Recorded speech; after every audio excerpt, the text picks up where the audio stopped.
ब्रजवासी तो क्या लोग लुटगुरी लगाते हैं बालू।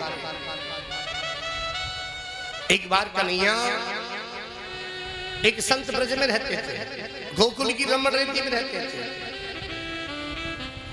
भजन करते थे रात में, लेकिन नहाते नहीं थे कभी। 100 साल की उम्र बाबा की, बाबा नहावे नहीं कबू और भजन रात दिन करे। हाँ नहाते थे, किससे नहाते थे? बालू से।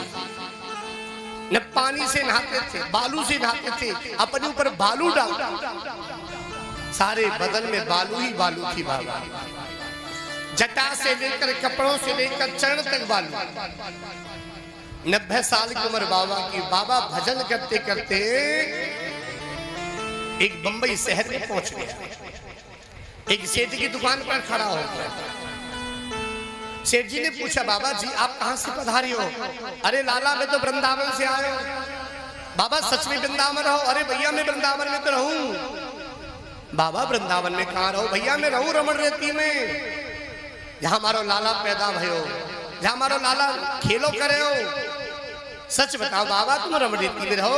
अरे भैया सांची बताऊं, जहां मेरो कन्हैया, जहां मेरो लाला बालू में खेलो करे में तो मैं ही रह करूं।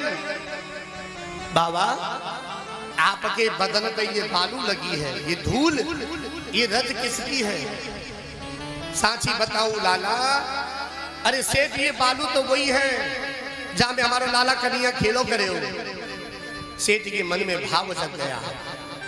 सेठ सोचने लगा अगर ये रज मेरे घर में पहुंच जाए मेरा घर धन हो जाए। कहने लगे बाबा एक बात बताओ, आपने जो कपड़े पहने हैं इन कपड़ों की क्या कीमत लोगी? तुम जो भी कीमत लोगी वो कीमत में देने को तैयार है। संत बोले बाप रे बाप, ये महले कुचैले कपड़ा अगे बाबा मोहमांग कीमत दे रहा है। अगर इनको धो करके लाऊंगा तो पता नहीं कितने पैसे देगा। कहने लगा सेठ इन कपड़ों की कीमत आज नहीं बताऊंगा, लेकिन कल बताऊंगा।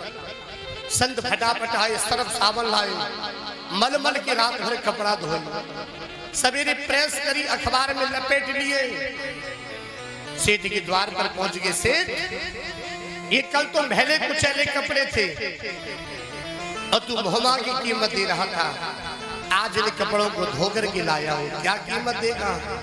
सेठ ने कहा बाबा जी मैं कीमत कपड़ों की नहीं दे रहा था, आपके कपड़ों की कोई कीमत नहीं मेरी नजर में। मैं कीमत उसकी दे रहा था जो आपके कपड़ों में ठाकुर जी की जो रज लगी थी वो रज मेरे घर में भी आ जाए, इसलिए दे। रज की कीमत जानो क्या? आपकी कीमत जब होगी जब आप अपने जीवन को तपा। कभी कष्ट आए तो घबराइए, एक दिन मंजिल आसान हो जाएगी। विपत्तियां दे ठीक है, देता है, तेरी मर्जी है कि हम तेरी तो है। एक दिन तुम्हें वैकुंठ दे देगा वो।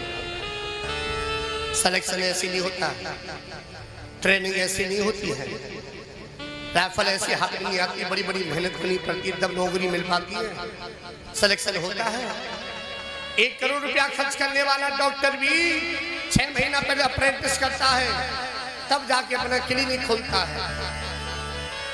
इसी प्रकार भक्ति का भाव अपने जीवन जैसे भूत भविष्य और वर्तमान। आपने कभी भट्टा देखा? भट्टा, भट्टे में ईंट पकाई जाती देखा है? हाँ घोरी का ना देखो भट्टा नहीं लग रहा हो द्वार भाई है ना, भट्टे में ईंट पकाई जाती है। लेकिन जो ईंट अग्नि के ज्यादा पास चली जाती है वो क्या बन जाती है? चटका। जो ईंट अग्नि के ज्यादा पास आती है वो चटका बन जाती है।